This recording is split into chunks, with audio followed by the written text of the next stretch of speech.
ரோகிணியுடைய வாழ்க்கையில் ஏகப்பட்ட தவறுகள் செஞ்சுருக்காங்க. சில தவறுகள் அவங்க அம்மா பொண்ணு நல்லதுக்குன்னு சொல்லி முதல்ல ஒரு கல்யாணத்தை பண்ணி வச்சு, ஒரு வயசான ஒரு கல்யாணம் பண்ணி வச்சு அவங்க வாழ்க்கையை இழக்க வச்சு, இதெல்லாம் நடந்ததுக்கு பிறகு பார்த்திங்கன்னா அவங்களே பல பொய்கள் சொல்கிறது, பல ஏமாத்து வேலைகள்லாம் செஞ்சுருக்காங்க. ஆனால் தான் தலையில் மண்ணள்ளி போட்டுக்கிறதுக்கு வாங்கல. அந்த மாதிரி ரோகிணி செஞ்ச ஒரு விஷயம் என்னென்னா, மனோஜ் மாதிரி ஒரு ஆளை சூஸ் பண்ணது. மனோஜ்கிட்ட 1000 பிரச்சனைகள் இருக்குது. மனோஜுக்கு படிச்சிருக்காரே தவிர இவங்க என்ன நினச்சாங்கன்னா, அந்த களிமண் மாதிரி எப்படி வேணாலும் நம்ம செதுக்கிக்கலாம் வர அப்படின்னு நினச்சாங்க. செதுக்கிற ஆளாகவே வரல. இவ்வளோ பழகினதுக்கு பிறகும் திடீர்னு பார்த்திங்க அப்படின்னா அவங்க அம்மா அரைஞ்சா கூட தன்னோட மனைவியை பார்த்துக்கிட்டு இருக்கிறதும், அம்மா சொன்னாங்கன்னு மனைவியோட ஃபோன் காலை கூட எடுக்காத அளவுக்கு தான் இவர் கொஞ்சம் தற்குறித்தனமான வேலைகள்லாம் நிறையவே செஞ்சுக்கிட்டு இருக்காரு.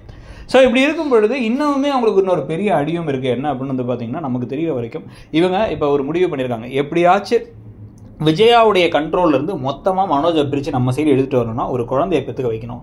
அந்த குழந்தை மேலே ஒரு பாண்டை கிரியேட் பண்ணி அந்த ஒரு நல்ல அப்பாவாக ஆக்கினதுக்கு பிறகு என்ன எக்காரணத்தை கொண்டும் என்னையும் அந்த பிள்ளையும் விட்டு போக மாட்டோம் அப்படிங்கிற ஒரு இடத்துக்கு வந்திருக்காங்க. ஆனால் இப்போ ரோகிணிக்கு ஒரு பெரிய ஷாக் ஆகிறதுக்கான வாய்ப்புகள் இருக்குது. இது அங்கங்கே ஏற்கனவே ஒரு சின்ன சின்ன ரெஃபரன்ஸில் காமிச்சது தான். ஏற்கனவே இவங்க போய் இவங்களுக்கு எல்லாத்துக்கும் ரெண்டாவது குழந்தைக்கான வாய்ப்பு இருக்கான்னு பார்த்தா இவங்களுக்கு எல்லாமே நல்லபடியாக தான் இருக்கும், பிறக்கும் அப்படிங்கிறலாம் சொல்லியாச்சு. ஆனால் மனோஜ் ஒரு நாள் கூட டெஸ்ட்டுக்கு வரல. ஆனால் ஒரு தடவை என்ன ஆயிடுச்சு, எதுக்கு அந்த ஹாஸ்பிட்டல் போன ரெண்டாவது குழந்தைலாம் பேசும்பொழுது அபாஷன் ஆயிடுச்சு ஒரு குழந்தைன்னு ஒரு பொய் சொன்னாங்க.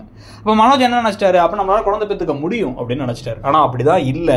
இது ஒரு பெரிய ஒரு பிரச்சனை இருக்கு அவருக்கு, அவரால் குழந்தை பெற்றுக்க முடியாது அப்படிங்கிற மாதிரி டாக்டர் ஒருத்தவங்க சொல்ல இவங்க எவ்வளோ ட்ரை பண்ணி பார்த்து நடக்கலங்கும் போது இப்போ இவங்களை பொறுத்த வரைக்கும் இவங்களுக்கு பிறக்க போகிற ஒரே குழந்தை ஏற்கனவே பிறந்த குழந்தையான கிறிஷ் தான். அப்போ என்ன பண்ணுறது அப்படிங்கிற ஒரு சூழ்நிலையிலையும் மனோஜ் இந்த விஷயம் தெரியாமல் இருந்து அப்போ முதல்ல எப்படி குழந்தை ஃபார்ம் ஆச்சு, இப்போ எப்படி ஃபார்ம் ஆகலை, அப்புறம் எப்படி ஃபார்ம் ஆச்சுன்னு பல கேள்விகள் வருது.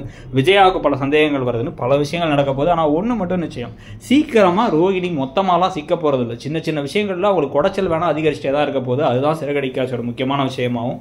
இன்னொரு பக்கம் முத்து மீனாவும் பல பிஸ்னஸ் செஞ்சு மேலே மேலே வரப்போகிறாங்கிறது நடக்க போகுது. அதை பற்றி நீங்கள் என்ன நினைக்கிறீங்கிறது சொல்லுங்கள். தேங்க்யூ.